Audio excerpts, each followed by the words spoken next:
안녕하십니까. SBM 리서치의 김영진입니다. 트럼프 대통령이 G7 회의 일정을 남겨놓고 좀 일찍 워싱턴으로 돌아왔다라고 하는데요. G7 회담 내에서도 그렇게 좋은 얘기를 했던 건 아니죠. 러시아 축출을 했었던 그 결정을 비판하기도 하고요. 그런데 중요한 거는 지금 돌아온 그 목적이 벙커버스터 때문에 돌아왔다 이렇게 추측이 되고 있잖아요. 이번에 이스라엘이 이란을 공격한 게 약간 좀 한 템포 좀 서두르는 그런 느낌이 좀 났다 이렇게 볼 수가 있겠는데, 그 이유 중에 하나가 더 기다리면 우라늄 농축 시설이 벙커버스터로도 파괴하기 힘든 그 정도로 은폐될 수 있기 때문에 그래서 서둘렀다 그런 얘기도 있었단 말입니다. 그리고 그 벙커버스터 관련해서는 올 초에 계속 얘기가 나왔었습니다. 2월 달에도 3월 달에도 이미 이스라엘에 배치를 했다 이렇게 얘기가 나오고 있었단 말입니다. 근데 그게 가자지구 때문에 그걸 설치했다 그렇게 보긴 좀 힘들잖아요. 그렇다면 그것이 이란을 목표로 했었던 것이 아닌가 그렇게 생각들을 하는 것이죠. 그렇기 때문에 이번 일이 상당히 오래전부터 계획이 돼 있었던 게 아니냐 이런 식으로 해석이 되는 것이죠. 오늘 돌아오면서도 마크롱 대통령이 평화적인 휴전을 위해서 돌아가는 게 아니냐 이제 그런 식으로 표현을 했는데, 트럼프 대통령 X를 보면 그거하고는 전혀 상관이 없다. 그보다 훨씬 큰 문제다. 마크롱은 항상 틀린다. 이제 이런 식으로 트윗을 날렸단 말입니다. 그리고 또 이런 트윗도 있습니다.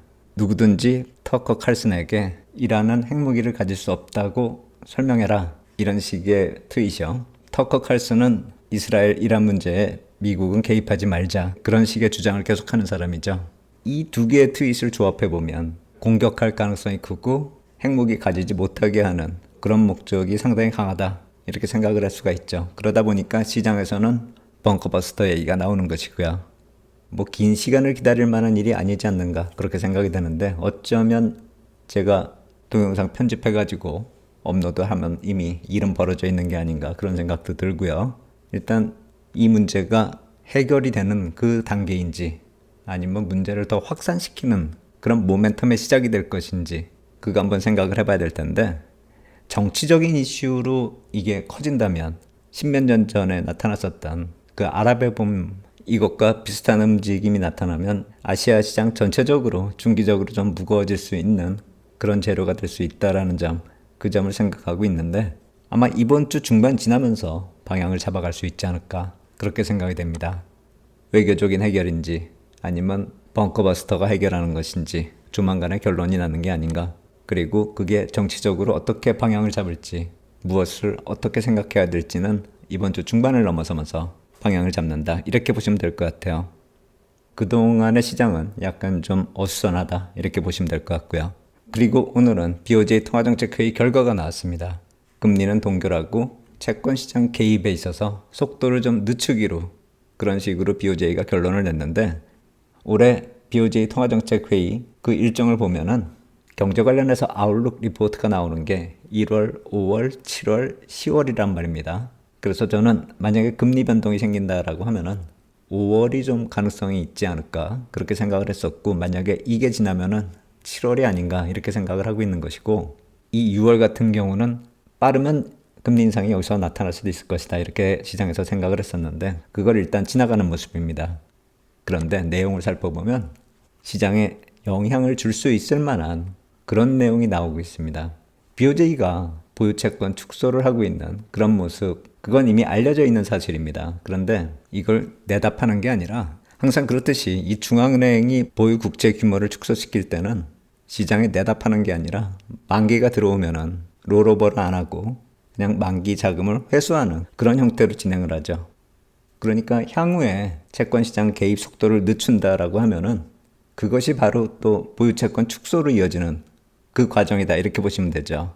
계속 유지한다라고 한다면 만기 돌아오는 걸 다시 투입시키고 계속 그런 식으로 이어가는 것인데, 개입 속도를 늦추겠다, 속도를 감소시키겠다 이렇게 한다면 만기 돌아오는 거에서 자금을 회수한다 그런 식으로 보면 되는 거죠. 그렇기 때문에 통계를 내면 보유채권을 축소하는 것으로 나타나는 것이죠. 말은 속도를 늦춘다 이렇게 얘기를 하고 있는데 실제로 보면 보유 물량을 축소하는 것이고, 그러면 또 금리는 올라가는 것이죠. 그래서 오늘은 기준금리를 인상한 게 아닌데 이 내용 결과로 인해서 금리가 좀 올라가는 그런 모습으로 이어진 것이고요. 그게 전체적인 시장에 미치는 영향을 놓고 봤을 때 일본 국채가 일본 국내 투자자들이 많이 보유하고 있다. 그렇게 알려져 있지만 실제로 글로벌 국채 시장에서 차지하는 점유율이 이렇게 큽니다. 16% 정도 되는 것이죠. 미국 다음으로 큰 규모입니다. 그래서 만약에 국채 금리가 올라가면 국채 가격이 떨어지는 것이죠. 그렇다면 전체 글로벌 국채 지수를 보면은 일본 국채 가격이 하락하면 지수가 빠질 수밖에 없는 것이고요. 저거하고 똑같이 생각하시면 되죠.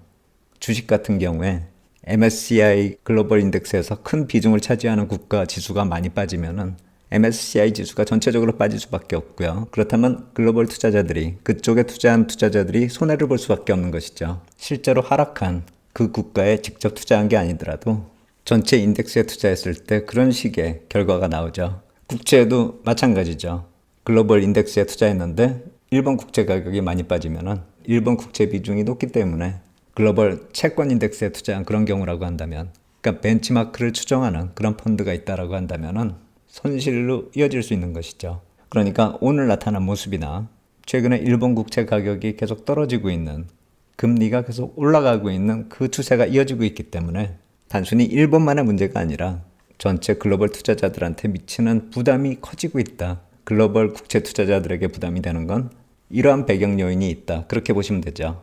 이제 곧 FOMC 회의로 이어질 텐데 미국 국채 금리 쪽으로 미치는 영향은 BOJ 통화정책회의 결과 나온 다음에 미국 10년물 금리 조금 올라가다가 다시 좀 안정을 찾는 그런 모습 나타나고 있습니다. 어제 미국의 20년물 국채 입찰 결과도 괜찮게 나왔습니다. 요새 돌아가는 상황 보면 스캇 베센트 재무장관이 하는 일이 실수가 거의 없습니다. 20년물 국채 입찰 일정 변경도 베센트 재무장관의 일이다 이렇게 볼 수가 있겠는데 결과가 괜찮게 나오고 있고요. 그렇다면 향후에 인기가 없는 그 20년물 국채 입찰 항상 문제가 되고 결과가 좀 안 좋게 나와서 시장 교란 요인이 되어 왔었는데 이제 또 개선이 되는 모습으로 반영이 되는 게 아닌가 그런 생각이 들고요. BOJ 통화정책 결과에 이어서 페드의 결정은 또 어떻게 될지, 금리 동결은 거의 기정사실인데 닉 티밀하우스 기자가 또 정리한 게 있습니다. 이 닉 티밀하우스 기자는 그 FOMC 회의 프레스 컨퍼런스 할 때 맨 앞줄에 앉아있는 그 기자죠. 질문 순서가 두 번째인가 세 번째인가 그럴 거예요. 그 사람이 쓴 기사입니다. 페드는 인플레이션이 좀 냉각이 되고 있는데 왜 금리 인하를 안 할까? 그것에 대한 기사인데 이번에 미시간대 기대 인플레이션도 이렇게 꺾였고 뉴욕 페드에서 뽑는 거는 그보다 먼저 꺾였거든요.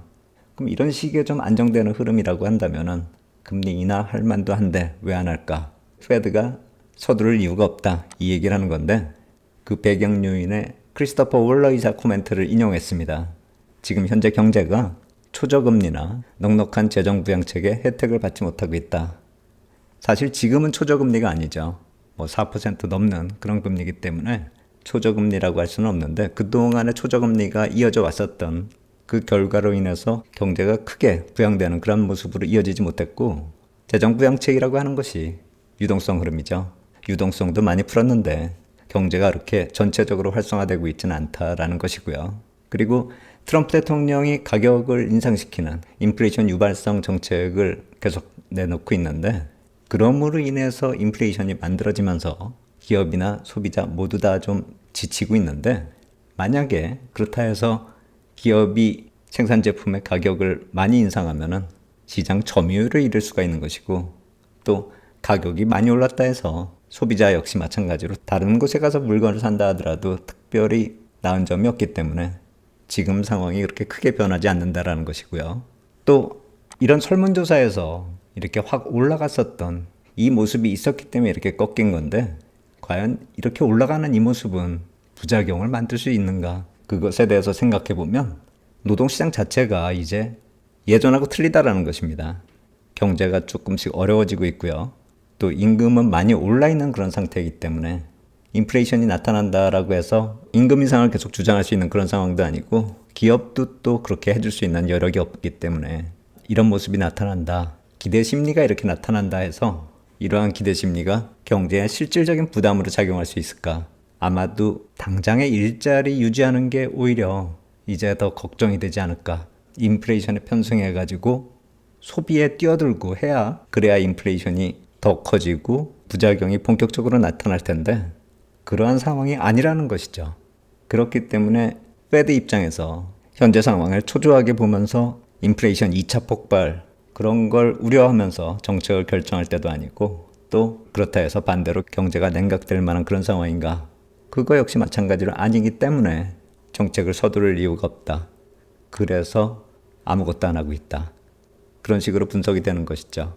그거는 이번에도 상황이 변하지 않을 겁니다. 그렇기 때문에 FOMC 회의 때 큰 변화가 없을 것입니다. 근데 제가 봤을 때는 한 가지 우리가 생각해야 될 게 있습니다. 저는 이번에 이 통화정책 사이클 7월까지 가면은 재무부의 분기 자금 조달 계획까지 한 사이클을 만들게 되는데 여기서 유동성 측면에서는 또 변화의 요인이 있다. 전 그렇게 생각을 합니다. 스탠딩 레포가 대표적이다 이렇게 생각이 되는데 일부에서는 페드가 SLR 규제 완화를 할 수도 있다. 그런 점도 가능하다 이렇게 생각을 하고 있는데 저 역시 마찬가지로 SLR 규제도 가능하다 이렇게 생각을 하지만 그거는 지금보다 조금 더 상황이 악화됐을 때 그때 QT 중단하고 더불어서 직접적으로 유동성을 공급하는 어떻게 보면 급하게 처방을 내리는 그런 방법이 될 테고 지금 같은 경우는 스탠딩 레포 같은 경우가 딱 어울리는 게 아닌가 전 그렇게 생각이 되거든요. 그러니까 간접적으로 영향을 준다. 은행하고 프라이머리 딜러한테 페드가 어느 정도의 레벨로 금리를 설정해가지고 자금을 빌려주는 그런 식으로 유동성 공급하는 게 1차적으로 가능한 게 아닌가. 그게 가장 쉬운 게 아닌가. 그래야지만 또 욕을 먹지 않을 테니까요.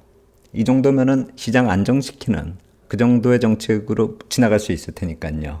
그래서 제가 봤을 때는 오늘 내일 사이에 이란에다가 벙커버스터 떨어뜨려가지고 그게 대단한 일로 확산이 되지만 않는다면 SLR 규제나 QT 중단 같은 것보다 스탠딩 레포 같은 것이 페드 쪽에서 내놓는 시장 안정책이 되지 않을까. 그리고 유동성 공급책이 되지 않을까. 그렇게 생각이 됩니다. 그 점 한번 또 우리가 좀 확인을 해야 될 것 같고요.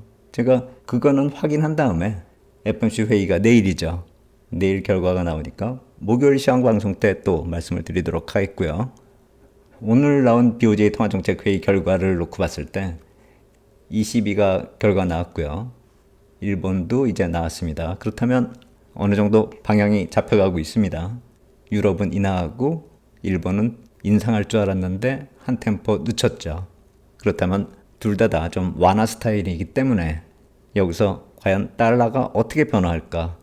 금리 스프레드가 국가별로 조금씩 작동을 할 때가 됐는데 유럽 같은 경우도 금리가 바닥이다. 그런 분위기가 만들어지면 통화시장 쪽으로 또 영향을 줄 것입니다.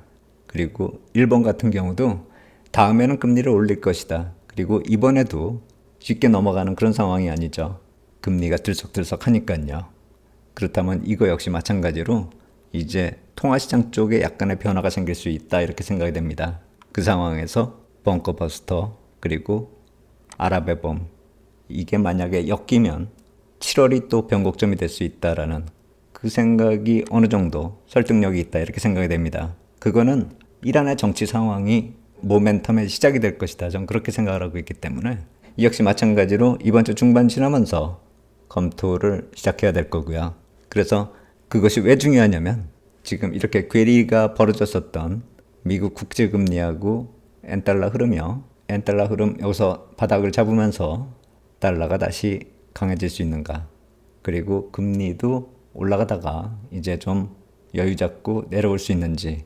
그동안에 벌어졌었던 이격, 이게 정상적인 상황은 아니었기 때문에 과도하게 벌어진 이격이 어느 정도 좀 모아지면서 그리고 방향을 이제 본격적으로 잡아가는 모습. 그 역시 마찬가지로 이번 주 중반 지나가면서 통화정책의 결과 나오고 중동 쪽에서의 정치 이슈 어느 정도 방향을 잡으면 이 역시 마찬가지로 방향을 잡아갈 것이다. 그렇게 생각이 됩니다. 이번 주 중반 지나면서 관련된 얘기 또 정리해서 목요일에 다시 말씀드리도록 하겠습니다. 오늘 여기까지 하도록 하겠습니다. 감사합니다.